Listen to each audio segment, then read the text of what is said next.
श्री शिवाय नमस्तुभ्यम। हर हर महादेव। इस चैनल पर गुरुजी पंडित प्रदीप जी मिश्रा के उपायों को आसान भाषा में समझाया जाता है ताकि आप अच्छे से कर सकें और अपने जीवन के सारे दुख सारी बाधाओं को दूर कर सकें।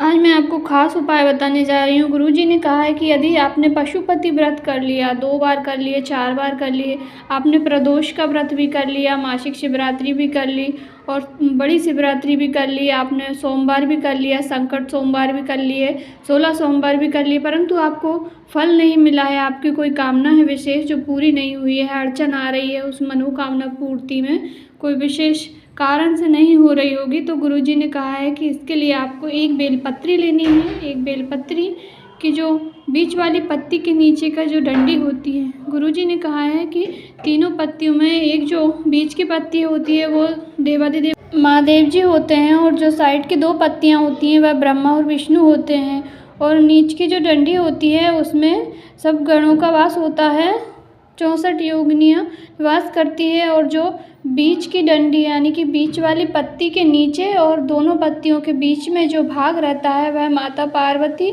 माता गौरा होती हैं।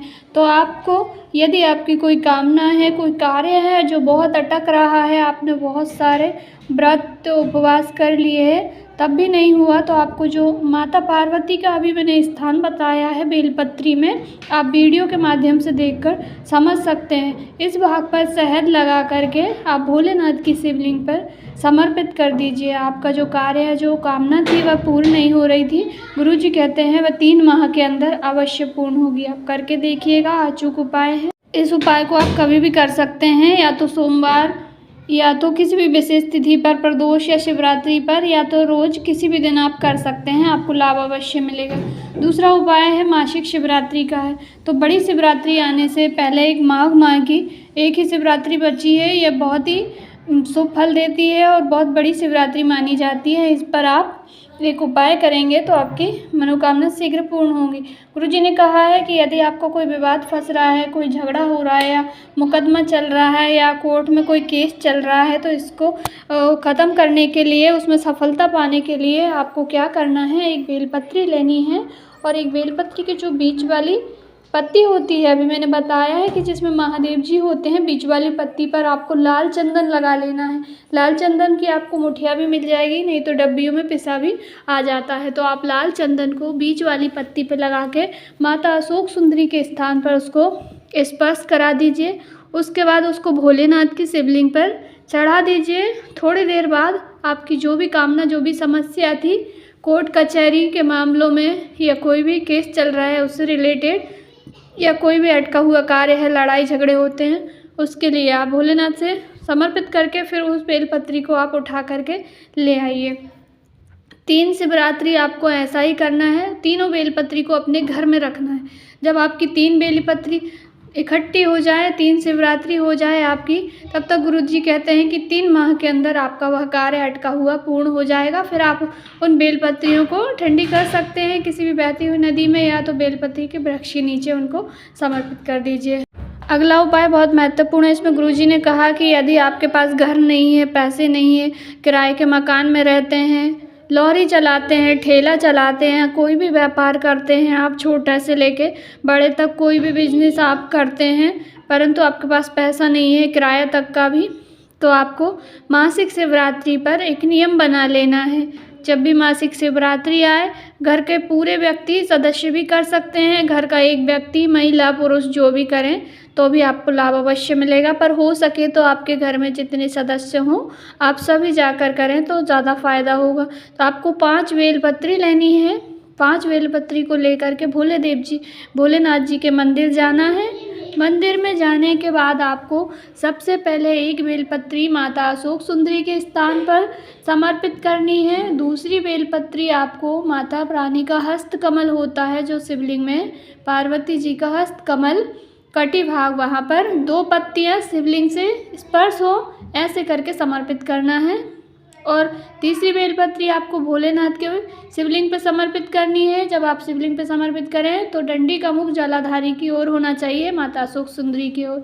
चौथी बेलपत्री आपको, जहाँ से आप जल नीचे गिरता है और नीचे बह कर के जाता है, वहाँ पर समर्पित करनी है। और लास्ट में 5वीं बेलपत्र आपको नंदी महाराज का जो उठा हुआ पैर होता है उसके ऊपर समर्पित कर देनी है। ऐसे करके 5 बेलपत्रियों को समर्पित कर दीजिए। यदि एक व्यक्ति करता है तो एक, और नहीं तो घर के जितने भी सदस्य करना चाहें कीजिएगा। गुरुजी कहते हैं ऐसा लगातार करिए आप। 12 महीने शिवरात्रि आती है, इसको 12 महीने शिवरात्रि करके देखिए, आपका व्यापार दुगना होगा।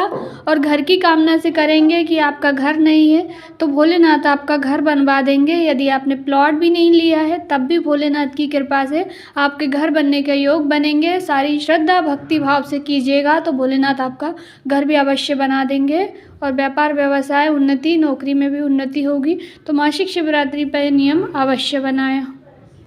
अगला उपाय है, यदि आपके घर में लड़ाई होती है, झगड़े होते हैं, तो गुरुजी कहते हैं कि कितना सुंदर कहा है कि दही जो होता है वह भाई भाई में विवाद होता है तो उसको तोड़ देता है, भाइयों के रिश्ते को जोड़ देता है। और यदि सास बहू में, देवरानी जेठानी में लड़ाई हो रही है, घर में क्लेश हो रहे हैं, घर बिखर रहा है, परिवार टूट रहा है, तो आप भोलेनाथ की शिवलिंग पे दही से अभिषेक कीजिए। इसलिए पंचामृत में दही की मूलता है। तो आपके घर में यदि क्लेश चलता है, लड़ाई रहती है, क्लेश बना ही रहता है, तो आप भगवान जी का दही से अभिषेक कीजिएगा, आपको लाभ अवश्य मिलेगा। और लड़ाई के झगड़े के बारे में एक और है कि गुरुजी ने कहा है कि यदि आपके घर में क्लेश हो रहे हैं तो आप, दही नहीं है आपके पास, तो एक मूंग का दाना ले करके, मूंग के दानों को जल के कलश में डाल लीजिए। सिर्फ एक दाना कलश में डाल के भोलेनाथ की शिवलिंग पे जल चढ़ाना प्रारंभ कर दीजिए। कम से कम 15 दिन तक चढ़ा के देखिए, आपको लाभ अवश्य देखने को मिलेगा। लड़ाई झगड़े समाप्त हो जाएंगे और भोलेनाथ की कृपा आप पे प्राप्त होगी। मासिक शिवरात्रि 8 फरवरी को पड़ रही है। इस पर आप एक उपाय ज़रूर करें। यदि बच्चा चिड़चिड़ करता है, क्रोध करता है, उसका मन नहीं लगता, ज़्यादा टाइम गुस्सेला रहता है, या कोई भी व्यक्ति बड़ा भी कोई गुस्सेला रहता है, क्रोध आता है, अपशब्द कहते हैं, ताने निकलते हैं, बोलने का भान नहीं होता है, आपका बच्चा कुछ भी कह देता है, तो आप उसकी हरकतें सुधारना चाहते हैं, तो गुरुजी ने कहा किसी भी मासिक शिवरात्रि पर, प्रत्येक शिवरात्रि है 12 महीने शिवरात्रि आती है, उस पर आप 5 बेलपत्री की जो पीछे की डंडी होती है, डंठल, उसको तोड़ के और भोलेनाथ की शिवलिंग में, जहाँ पर माता अशोक सुंदरी से भी आगे जहाँ से जल नीचे गिरता है, बिल्कुल ठीक वहीं पर आपको 5 डंडियों को समर्पित कर देना है। और 1 लोटा जल, जिस भी व्यक्ति को, बच्चे को क्रोध आता है, उसका नाम लेकर, उसका भान करके, उसका स्मरण करते हुए भोलेनाथ की शिवलिंग पर श्री शिवाय नमस्तुभ्यम ओम नमः शिवाय कहते हुए समर्पित कर दीजिए। और जितनी भी डंडी नीचे गिर जाए, यानी कि जल के साथ में नीचे जहाँ से जल बहकर और आगे जाता है वहाँ पर गिर जाए, तो आप उन डंडियों को उठाकर ले आइए। जहाँ पर रखी है, आपने समर्पित की है, वहाँ से नहीं उठानी है आपको, जल के साथ में जो बह कर आएंगी उनको उठाना है। अगर 5 ही गिर जाती हैं तो 5 को ही ले आइए, 1-2 जितनी आपको प्राप्त हो जाए ले आइए। ला करके जो बच्चा है या बड़ा जिसको आप क्रोध के लिए खिलाना चाहते हैं, उनको आप पीस करके खिला दीजिए, या जैसे भी आप खिलाना चाहें खिला दीजिए। गुरुजी कहते हैं कि इससे उनका क्रोध और गुस्सा कम होगी। अगर जानकारी अच्छी लगी हो तो प्लीज़ वीडियो को लाइक ज़रूर करें। और यदि आप चैनल पर नए हैं तो चैनल को सब्सक्राइब करें। और कमेंट बॉक्स में श्री शिवाय नमस्तुभ्यम हर हर महादेव अवश्य टाइप करें। वीडियो से रिलेटेड आपके मन में कोई डाउट है तो आप कमेंट करके पूछ सकते हैं। श्री शिवाय नमस्तुभ्यम।